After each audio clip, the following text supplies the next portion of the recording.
Hey guys, hope you all are doing well. In today's tutorial, we're gonna learn how to ask questions on Twitter. So, without wasting time, let's start.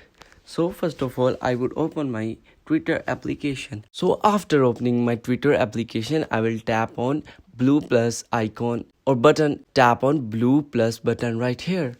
After that, I will tap on poll option which is present right here I can ask question on Twitter. So first of all, I will write a question and select two options for my question. Like I will type two answer for my question, and here by tapping on plus option you can increase the number of your answers.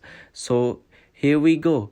That's how you can ask a question on Twitter. So thank you so much for watching, and don't forget to subscribe for further cool tutorials. So bye bye.